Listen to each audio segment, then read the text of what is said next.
ये गांव में एक व्यापारी रहता था। उसकी एक खूबसूरत बेटी थी। एक बार उसे व्यापारी पर बहुत ज्यादा कर्ज हो गया था और जिस आदमी से उसे व्यापारी ने कर्ज लिया था वो उसी गांव का था और बहुत ही घटिया आदमी था। तो व्यापारी उस आदमी का कर्ज चुका नहीं पा रहा था। तो उस आदमी ने सारे गांव वालों को जमा किया और व्यापारी के घर पर जाकर व्यापारी से कहा कि अगर तुम मेरा कर्जा दे नहीं पा रहे हो तो अपनी बेटी की शादी मुझसे कर दो। ये सुनने के बाद भी वह व्यापारी चुप रहा, क्योंकि वो मजबूर था और ये सारी बातें घर में बैठी उस व्यापारी की बेटी सुन रही थी।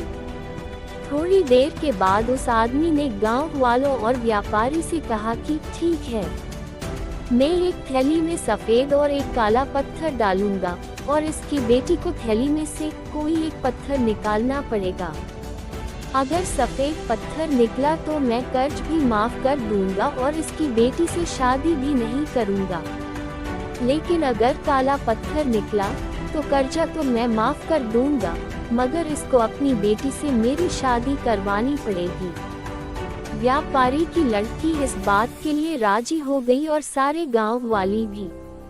उस आदमी ने थैली के अंदर सबके सामने 2 पत्थर डाले, लेकिन बड़े ही चालाकी से उस आदमी ने दोनों ही पत्थर उस थैली में काले डाले थे। और यह व्यापारी की बेटी को दिख गया था कि थैली के अंदर दोनों ही पत्थर काले थे। अब वह लड़की सोच में पड़ गई थी कि मैं जो भी पत्थर निकालूंगी वह काले ही पत्थर होंगे, और अगर काला पत्थर निकला तो कर्जा माफ हो जाएगा, लेकिन मुझे उससे शादी करनी पड़ेगी। और अगर मैंने सारे गांव वालों को ये बता दी कि इस आदमी ने थैली में दोनों ही पत्थर काले डाले हैं, तो कर्जा भी माफ नहीं होगा और यह आदमी आज नहीं तो कल मेरे बाबा से बदला जरूर लेगा। लड़की यह सोच ही रही थी कि लड़की को तभी थैली से पत्थर निकालने को कहा गया। लड़की ने थैली में हाथ डाला और एक पत्थर बाहर निकाला और बिना किसी को बताए उस पत्थर को जमीन पर गिरा दिया। और जमीन पर गिरने के बाद वह पत्थर दूसरे पत्थरों में मिल गया। तभी लड़की ने सबसे कहा कि अब कैसे पता चलेगा कि मैंने जो पत्थर निकला था वह सफेद था या काला था। उद्धरण चिन्ह। लड़की ने कहा थैली में जो दूसरा पत्थर है उसे देखो। अगर थैली में सफेद पत्थर है तो मैंने काला पत्थर निकला था, और अगर थैली में काला पत्थर है तो मैंने सफेद पत्थर निकला था। और थैली में तो सिर्फ काले ही पत्थर थे। और सभी गांव वालों ने ये समझ लिया कि लड़की ने जो पत्थर निकला था वह सफेद था।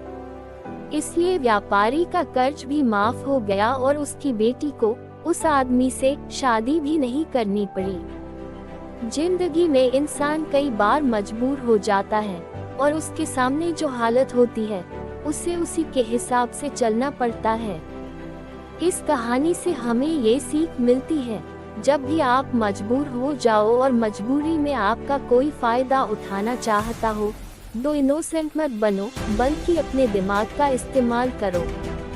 जितने इनोसेंट बनने की कोशिश करोगे, लोग उतना ज्यादा आपको चीट करेंगे।